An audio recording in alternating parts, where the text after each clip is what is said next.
माझा मितवा मालिकेचा आजचा भाग खूपच जास्त असा जबरदस्त आहे, त्यामुळे व्हिडिओ शेवटपर्यंत नक्कीच बघा. चला तर मग आजच्या आपल्या भागाला सुरुवात करूया. सगळ्यात आधी आपण पाहतो की अर्णवने आता फोन केलेला असतो पोलिसांना. अर्णव आता पोलिसांना कॉल करून विचारत असतो की कधीपर्यंत या सगळ्या काही गोष्टी होणार आहेत, म्हणजे तुम्ही अजूनही कशाचा शोध घेत नाही आहात, कधी या सगळ्या काही गोष्टी आम्हाला समजतील. CCTV फुटेज अजूनही रिकवर झालेलं नाही आहे. 15 दिवस उलटून गेले तुमच्याकडनं. फक्त मी एवढंच ऐकतोय की प्रयत्न सुरू आहेत, पण रिझल्ट कधी मिळणार आहेत असं देखील आता अर्णवने डायरेक्टच पोलिसांना विचारलेलं असतं. पोलीस म्हणत असतात की मी माझ्या परीने प्रयत्न करतोय, मला जसं काही सापडलं तर मी तुम्हाला नक्कीच सांगतो असंही आता म्हटलेलं असतं. तेव्हाच ना आता पोलीस जे आहेत ते जेव्हा असं म्हणत असतात तेव्हा अर्णव राकेशनेच हे सगळं केलेलं असल्याचं म्हणत असतो. मग तेव्हा पोलीस म्हणत असतात की जिथे बॉम्बस्फोट झाला होता तिकडेसुद्धा आम्ही चौकशी केली आणि तेव्हा तिथे गेल्यानंतरसुद्धा आम्हाला काही गोष्टी समजल्या आहेत असंही आता म्हटलं जात असतं. मग तेव्हाच ना तो जर जिवंत असेल आणि त्याने हे सगळं केलेलं असेल ना, तर त्याला मी काही केल्यास सोडणार नाही असंही आता बोललं जात असतं. आणि जेव्हा या सगळ्या काही गोष्टी बोलल्या जातात, अर्णव बोलतो की तुम्हाला जर पोलीस तुमच्या पद्धतीने काही जमत नसेल ना, तर तसं तुम्ही मला सांगा, मग मी माझ्या पद्धतीने प्रयत्न करायला तयार आहे, हेही आता म्हटलेलं असतं. मग आता जेव्हा या सगळ्या काही गोष्टी बोलल्या जातात तेव्हा दुसरीकडे पाहायला मिळत असतं की इकडे आता वल्लरी खूप जास्तपणे संतापलेली असते आणि ती आता बाहेर आलेली असते आणि तिने उदयकांतला कॉल केलेला असतो. उदयकांतला ती आता सांगत असते की काही झालं ना तरीसुद्धा आता तुला ना इकडून पळ काढायचा आहे. थोडे दिवस तुला आता इथे थांबायचं नाही आहे. जर तू इथे थांबलास ना तर मुश्किल होऊ शकतं तुझ्यासाठीही आणि माझ्यासाठीही, कारण अर्णव ना आता शांत बसणार नाही आहे. त्याच्या बापाचा खून झाला आहे ही गोष्ट त्याला कळली आहे आणि त्यामुळेच ना तो आता ही गोष्ट हलक्यात घेणार नाही. सगळ्या काही गोष्टी आहेत ना त्या तुम्हाला बरोबर समजतील असंही आता इकडे ना जी वल्लरी आहे ती बोलत असते आणि वल्लरी सांगत असते की जराही वेळ वाया घालवू नका. वेळ जर वाया घालवलात तर आता प्रॉब्लेम होऊ शकतो, हेही आता बोललेलं असतं. मग जेव्हा या सगळ्या काही गोष्टी बोलल्या जातात तेव्हा मात्र आता इकडे ना फोन जो आहे तो केलेला असतो अर्णवने. अर्णव जेव्हा आता फोन करतो ना तेव्हा मात्र आता पोलिसांना म्हणत असतो की मी तुमचं काही ऐकणार नाही आहे, मला लवकरात लवकर रिझल्ट्स हवे आहेत, जराही उशीर झालेला ना मी खपवून घेणार नाही असं देखील आता पोलिसांना अर्णव थेट सांगतो. आणि वर हेही म्हणतो की जर तुम्हाला हे काम जमत नसेल ना तर प्लीज मला तुम्ही तसं सांगा, म्हणजे मी माझ्या परीने ना प्रयत्न करायला माझा मी मोकळा आहे असंही आता बोललं जात असतं.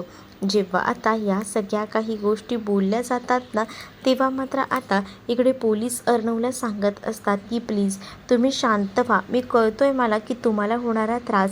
पण अर्णव बोलतो पण तुमचे प्रयत्न मला दिसत नाही आहे. 15 दिवस उलटून गेले तरीसुद्धा तुमच्या हाती अजूनही CCTV फुटेज लागलं नाही आहे, त्यामुळेच तर मला किमया वाटते तुमची. असं करू नका ना, लवकरात लवकर या सगळ्याचा शोध घ्या असंही आता अर्णव जो आहे तो पोलिसांना सांगू लागतो. अर्णवने पोलिसांना सांगितल्यामुळे आता पोलीस जे आहे ते पटापट कामाला लागतात. तर वल्लरीने आता उदयकांतला तिकडनं गायब व्हायला सांगितलेलं असतं. वल्लरी उदयकांतला सरळ म्हणत असते जर तू भेटलास ना तर प्रॉब्लेम होईल, त्यापेक्षा अंडरग्राऊंड हो. मग आता तो पैसे मागत असतो तेव्हाच वल्लरी त्याच्यावर ओरडते आणि म्हणत असते की सारखे सारखे पैसे काय मागत राहतोयस, माझ्याकडे आता तुला द्यायला ना 1 रुपयासुद्धा नाही आहे. प्रत्येक वेळेला तुला काय वाटते मला ब्लॅकमेल करून तुला मी पैसे देईन का, पण आता नाही देऊ शकत हा, असंही आता इकडे असणारी ही वल्लरी जी आहे ती आता बोलत असते. वल्लरी जेव्हा ह्या सगळ्या काही गोष्टी बोलते ना तेव्हा मात्र आता खूप मोठा धक्का जो काही आहे तो आता बसलेला असतो. आता समजतच नसतं की उदयकांतला काय करावं ते. पण वल्लरीचं सुद्धा डोकं बंद पडलेलं असतं, कारण जर उदयकांतला पकडलं गेलं तर उदयकांतसोबत आपलंही नाव येणार आहे. कारण या उदयकांतला कोणी सांगितलं होतं की हा खून करायचा आहे. या सगळ्या काही गोष्टी त्याने जे काही केल्या होत्या ना, त्यामुळे आता वल्लरीला सुद्धा हे सगळं काही भोगायला लागत होतं. वल्लरी म्हणत असते की माझ्याकडनं 1 रुपयाची अपेक्षा आता ठेवू नका, पण इकडनं गायब व्हा, नाहीतर त्याचे परिणाम ना तर वाईट होतील. तो अर्णव जो आहे ना तो पोलिसांच्या आधीच तुम्हाला शोधून काढेल, असंही आता वल्लरी त्या उदयकांतला सांगते. वल्लरी जसं उदयकांतला या सगळ्या काही गोष्टी सांगते तसं उदयकांत फोन ठेवतो. दुसरीकडे आता किचनमध्ये ईश्वरी असते. तेच आता अजूनही कोणीच कसं आलं नाही आहे नाश्त्यासाठी सुद्धा. आता काय करावं आजी म्हणत असते. आजीना आता ईश्वरी म्हणत असते की आजी, निदान तुम्ही तरी बसा, कोणी जरी खायला तयार नसेल तर तुम्ही तरी खाऊन घ्या ना. पण आता मी एकटी कसं खाणार?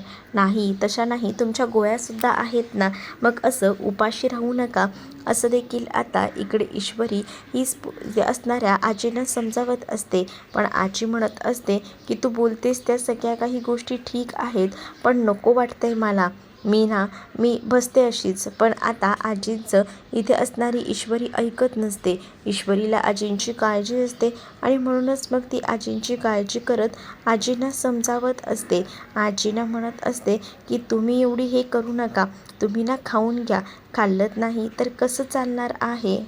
आता इथे आजी ज्या आहेत ना त्या मात्र ईश्वरीला समजवत असतात. ईश्वरीला म्हणत असतात की सध्या घरातलं वातावरण ना खूपच जास्त दूषित झालेलं आहे.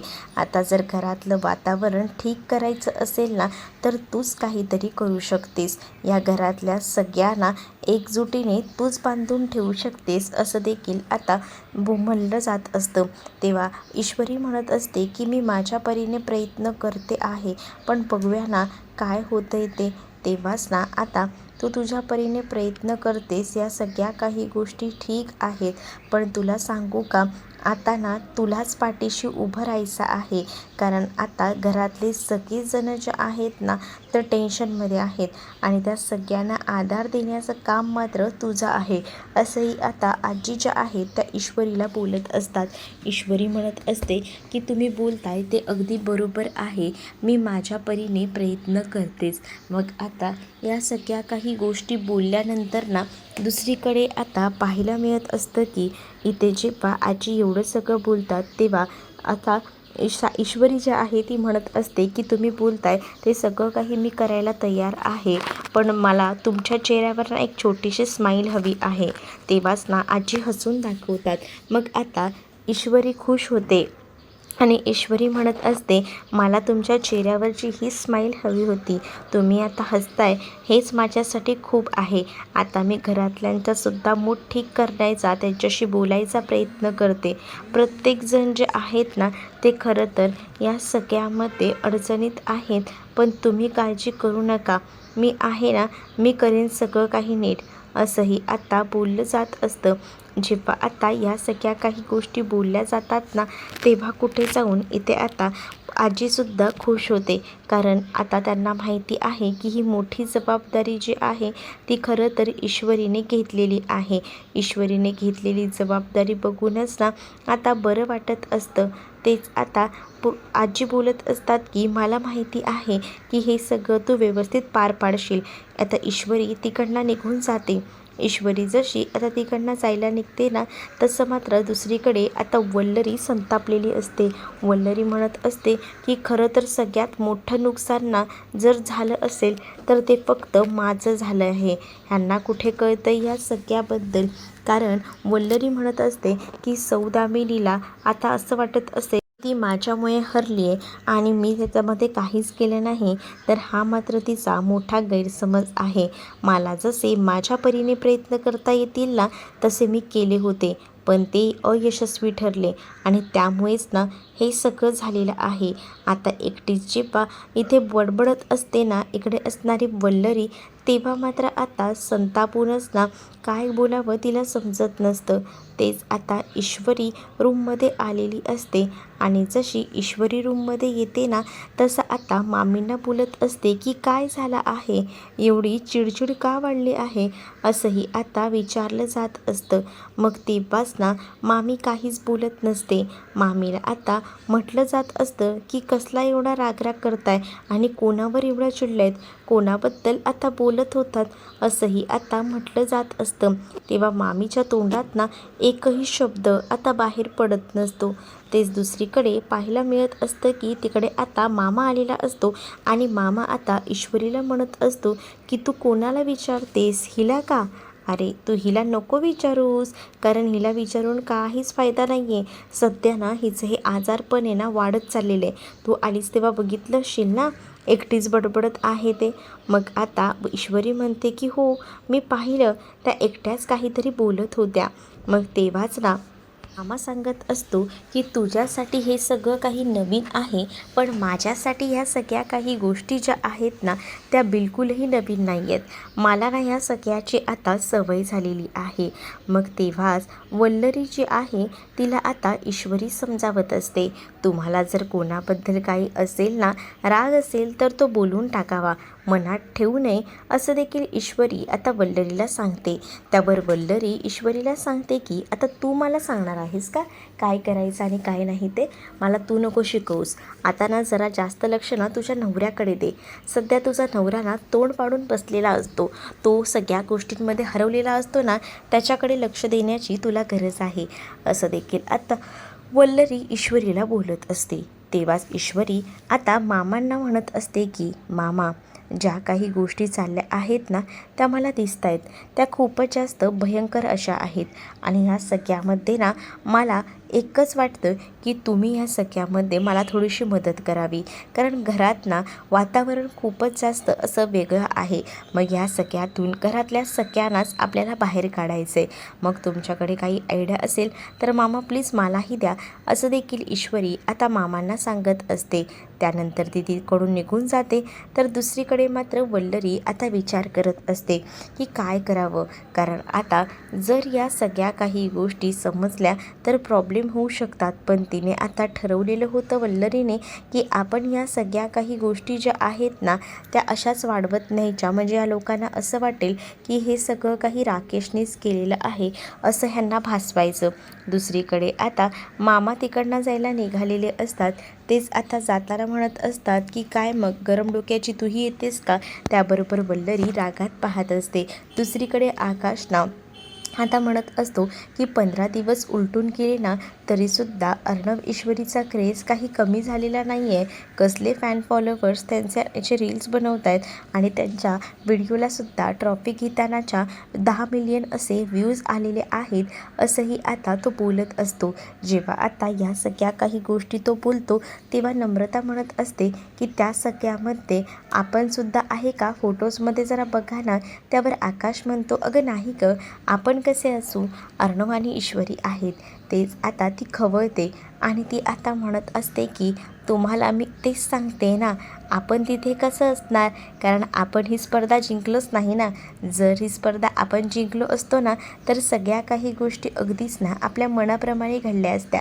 पण तुम्ही ना ती स्पर्धा मुद्दामून हरलात, त्या अर्णव ईश्वरीला जिंकू दिलत, प्रत्येक वेळेला त्यांच्या मागे पुढे गेलात. त्यावर मात्र आता इकडे असणारा आकाश ना नम्रतावर ओरडतो आणि नम्रताला म्हणत असतो की तू हे सगळं काय बोलतेस, तुला तरी कळतंय का, तू काय बोलतेस ते, कारण आहे ना ह्या सगळ्यावर म्हणजेच खूप जास्त मेहनत जी आहे ती अर्णव ईश्वरीने घेतलेली आहे. सो त्यांचा हक्क आहे ह्या सगळ्यावर आणि मग तू हे सगळे आपल्यावरच कसं काय मांडू शकतेस ना, मुळात मला कळतच नाही आहे, असंही आता आकाश ओरडून बोलत असतो. आकाशला ना आता प्रचंड राग आलेला असतो नम्रताचा. नम्रताला तो आता डायरेक्ट ओरडून बोलतो की तुझं जे काही चाललेलं आहे ना ते तुर्तास तरी थांबव, मला चालणार नाही आहे तू जे काही करतेस ते, असंही आता बोललं जात असतं. जेव्हा आता या सगळ्या काही गोष्टी बोलून दाखवल्या जातात ना, तेव्हा मात्र आता नम्रताना भांडत असते. नम्रता जशी भांडत असते तसा आकाशही आता तिला शांत करत नसतो. तोही चिडलेला असतो आणि तेवढ्यातच तिथे आता आलेली असते ती म्हणजे ईश्वरी. ईश्वरी जशी येते ना तसं मात्र आता ती बघू लागते आणि ती आता म्हणत असते की तुमचा नाश्ता मी इथेच आणू की तुम्ही बाहेर येताय. तेव्हा आकाश म्हणतो की नाही नाही, बाहेरच येतो. तसंही इथे बोलून ना काहीच उपयोग नाही आहे आणि आता बेडरूममध्ये तर नाश्त्याला मी बसणारच नाही, कारण ऑलरेडी बेडरूमचं वातावरण जे आहे ना ते पूर्णपणे दूषित झालं आहे, असंही आकाश बोलतो आणि निघून जातो. तेच दुसरीकडे आता ईश्वरी नम्रताला समजवायचा प्रयत्न करत असते.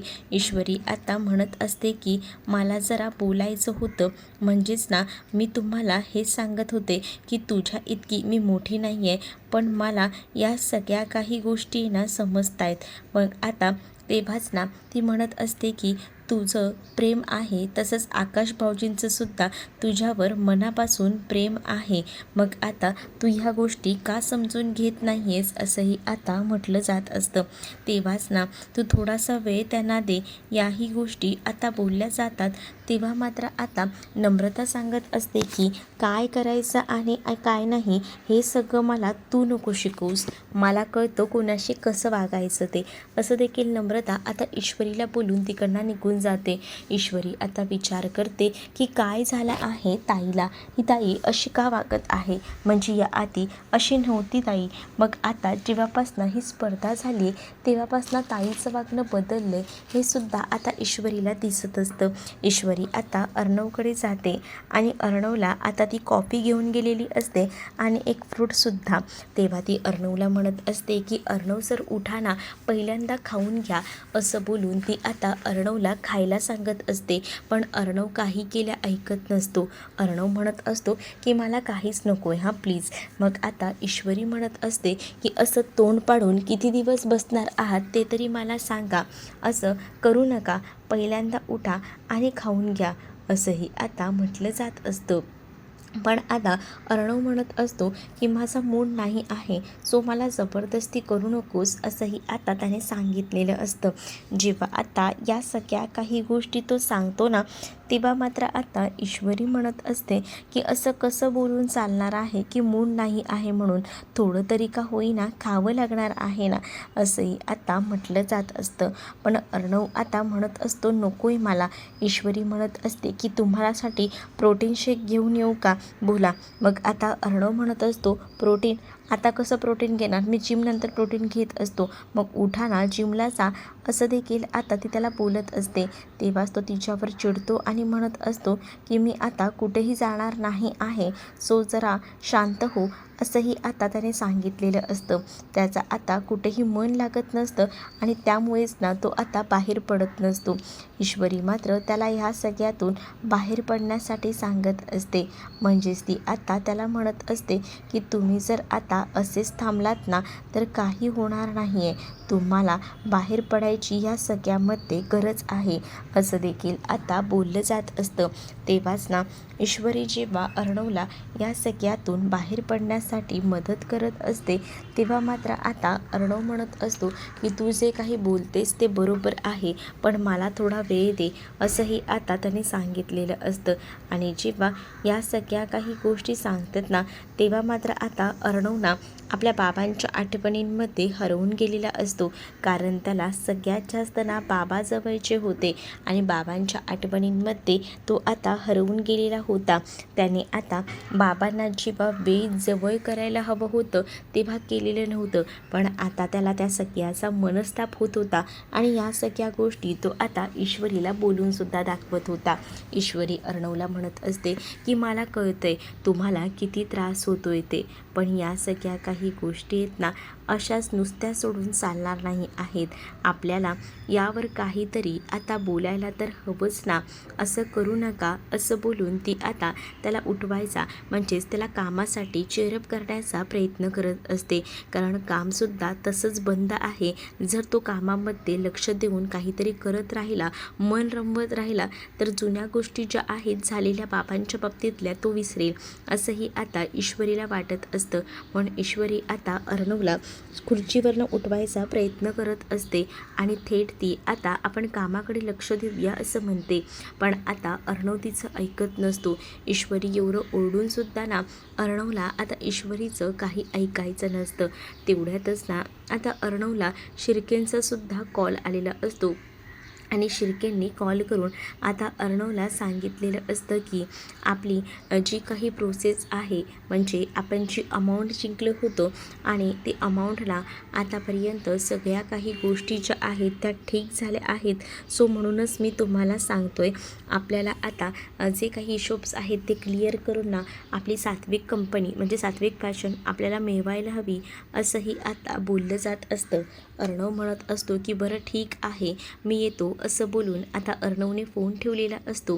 तेच दुसरीकडे मात्र आता अर्णवना ईश्वरीला म्हणत असतं की ऑफिसला जायचं आहे, तू सुद्धा माझ्यासोबत चल. ईश्वरी म्हणत असते की का, तर अर्णव म्हणतो की जुने हिशोब ना क्लिअर करायचे आहेत. मग आता जी अमाऊंट त्याला भेटलेली असते ती आता सौदामिनीच्या तोंडावर फेकून मारायची असते ना, आणि यासाठी त्याची आता घाई गडबड सुरू असते.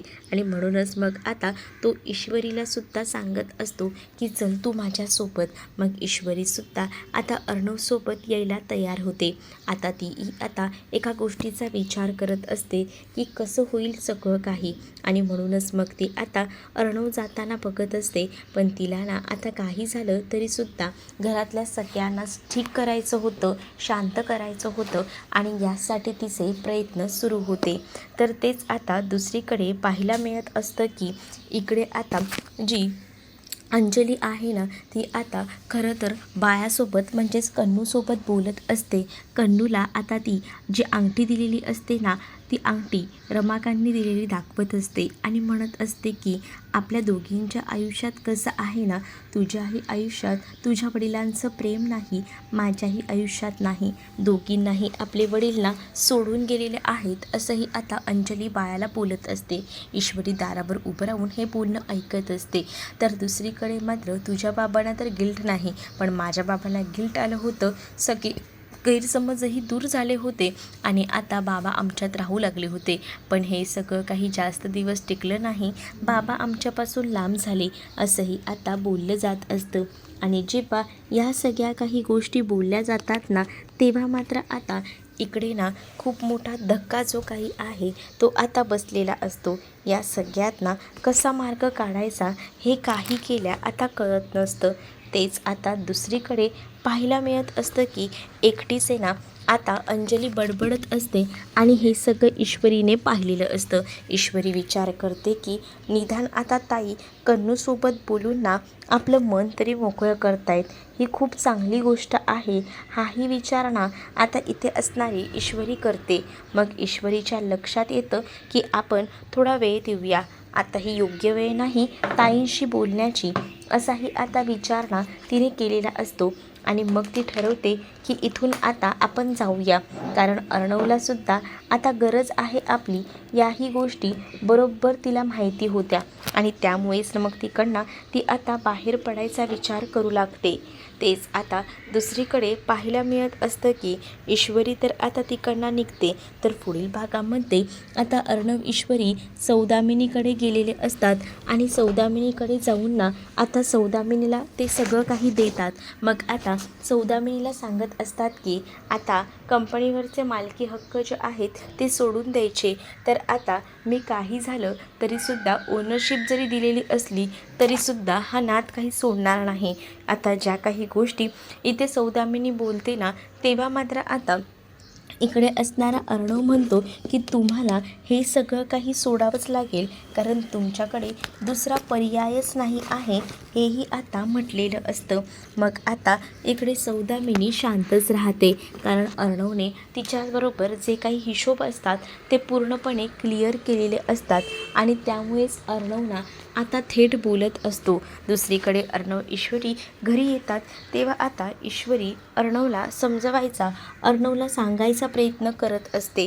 तुम्ही जसं म्हणताय की ह्या सगळ्याच्या मागे ना खरं तर राकेश आहे, पण मला असं वाटतं की ह्या सगळ्याच्या मागे राकेश नाही आहे, हेही आता सांगितलेलं असतं तिने. आणि जेव्हा या सगळ्या गोष्टी ती सांगते तेव्हा वल्लरीला धक्का बसतो. वल्लरी विचार करते की आता काय करावं. तर तुम्हाला भाग कसा वाटला हे नक्कीच मला कमेंटमध्ये सांगा आणि अशाच नवनवीन भागांसाठी आपल्या चॅनलला सबस्क्राईब नक्कीच करा. चला तर मग भेटूया पुढच्या भागामध्ये. तोपर्यंत टाटा बाय.